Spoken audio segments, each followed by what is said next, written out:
मुझसे मिलने का वादा करके गायब हो गई। अरे मेरी जान, अब इतने भी तो बुरे नहीं है हम।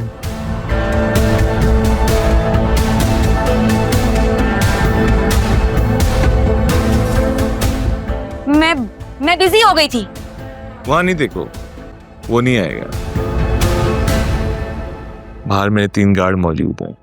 तुम चाहते क्या हो? मुझसे शादी कर ली। फिजा रानी बनाकर रखूंगा तो बस मेरी हो जाओ। ये क्या बकवास है? देखो सुल्तान, मैं तुमसे शादी नहीं कर सकती हूँ क्योंकि तुम एक बदमाश इंसान हो। लेकिन मेरी जेब वो इस्तात रखती है कि तुम्हारी हर ख्वाहिश पूरी कर सकता हूँ। देखो सुल्तान, प्लीज मेरा पीछा करना छोड़ दो। मैं तुमसे शादी नहीं कर सकती हूँ। मुझे जोर जबरदस्ती करने पे मजबूर ना करो। तुम मुझे अच्छी लगती है इसलिए प्यार से कह रहा हूं, लेकिन मेरे प्यार का गलत फायदा मत उठाओ। अपना ही तो अपने घर वालों का ही सोच लो। अगर उन्हें कुछ हो गया तो बहुत जल्द रिश्ता भेजूंगा तुम्हारे बाप के पास। और याद रहे, सुल्तान को नाम पसंद नहीं है।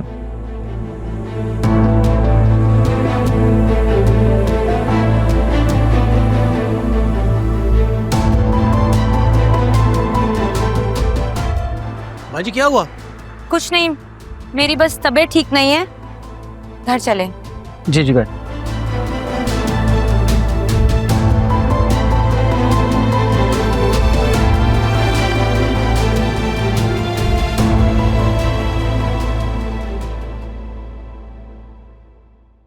आयरा जीत की मामा से। अस्सलाम वालेकुम। वालेकुम बाबा। वालेकुम अस्सलाम।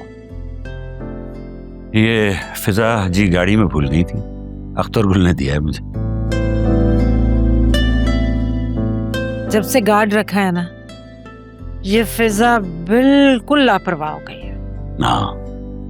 नानू नानू, मैं आपको एक मजे की बात बताऊं? हाँ बताओ। मेरे स्कूल में ना सब बच्चे समझते हैं कि मैं एक बिग शॉट हूँ, क्योंकि मेरे साथ गार्ड जो होता है।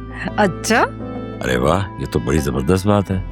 फिर तो सारे बच्चे आपसे बड़ा इम्प्रेस होते होंगे। ऐसे वैसे आयरा के बच्चे बुरी बात होती। और वैसे भी गार्ड अंकल कब तक है हमारे पास? जल्दी वापस चले जाएंगे। तुम बताओ जोया, दोबारा तो फोन नहीं किया उसने?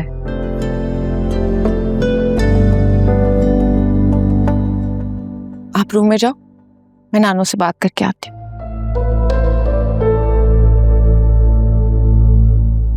वो नंबर बदल बदल कर मुझसे बात करने की कोशिश कर रहा है। मैंने तो अपना फोन स्विच ऑफ कर दिया है। बहुत अच्छा किया जो बात नहीं की। फजूल में बात करोगी तो फिर से शीशे में उतारेगा। अस्तगफिरुल्लाह, इतना शातिर इंसान है। ऐसे शातिर इंसान से तो अल्लाह सबको बचा कर रखे।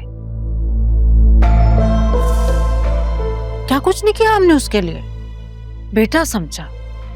और उसने क्या किया हमारे साथ? अब ऐसा नहीं होगा अम्मा। अब मैं मजीद उस शख्स के धोखों में नहीं आऊंगी। और जिस इंसान को अपनी औलाद से मोहब्बत नहीं है, मुझसे क्या करेगा? हम अगली पेशी में कोर्ट में बताएंगे कि वो कॉल करके जोया को तंग करता है। बस ये अदालत की पेशियां जल्दी खत्म हो जाएं, किस्सा तमाम हो। थोड़ा सब्र करो, इस तरह के कामों में थोड़ा टाइम लगता है। पता नहीं कब जान छूटेगी।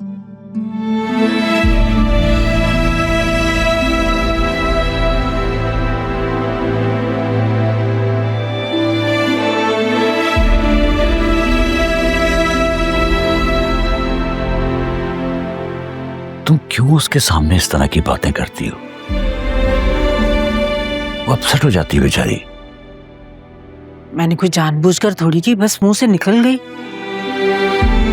बहरहाल आइंदा ख्याल रखना, उसके सामने इस तरह की बातें ना हो। अच्छा ठीक है, आइंदा ख्याल रखूंगी। अच्छा ये बताओ कि फिजा के ससुराल की तरफ से कोई खैर खबर है? कोई बात हुई तुम्हारी? हाँ आया था फोन, हुई मेरी बात। 1-2 मिनट उसने बात की और फोन बंद कर दिया। तब से मुझे अजीब अजीब ख्याल आ रहे हैं कि अल्लाह खैर करे। पता है ये सब आपकी वजह से हो रहा है। आपने बच्चों को ना बहुत ढील दे रखी है।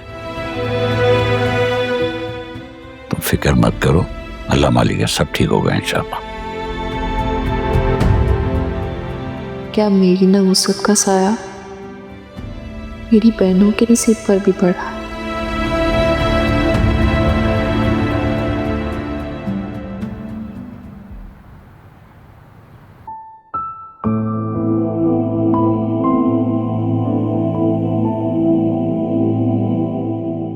आयरा, क्या हुआ? आप मुझे इतनी अपसेट क्यों लग रही हो? हनी, क्या मैं बड़ी नहीं हूँ? नहीं, माशाल्लाह से आप तो इतनी बड़ी हो गई हो। तो जब भी सब लोग बातें करते हैं तो मुझे रूम से बाहर क्यों भेज देते हैं? हाँ मेरी जान, देखो सबके सामने हर बात करने वाली नहीं होती है। और आप परेशान क्यों होती हो?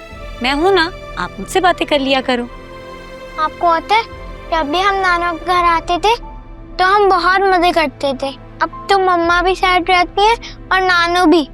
मुझे बिल्कुल अच्छा नहीं लगता। क्या करें, सब परेशान है ना। मम्मा पापा की वजह से ना। जी, बाबा की वजह से। पर आप फिक्र नहीं करो, देखना सब ठीक हो जाएगा इंशाल्लाह। आपको होता है मुझे बाबा बिल्कुल नहीं पसंद। वो मम्मा को डांटते थे और एक बार तो उन्होंने मम्मा को मारा भी था। आप फिक्र नहीं करो, अब आप यहाँ से कहीं नहीं जाओगी और मैं हूँ आपके साथ। अब तो हम दोबारा बाबा वाले घर तो नहीं जाएंगे ना। मुझे वहाँ बहुत डर लगता है। डरने की बात नहीं है, आपको कुछ भी नहीं होगा, किसी को कुछ भी नहीं होगा।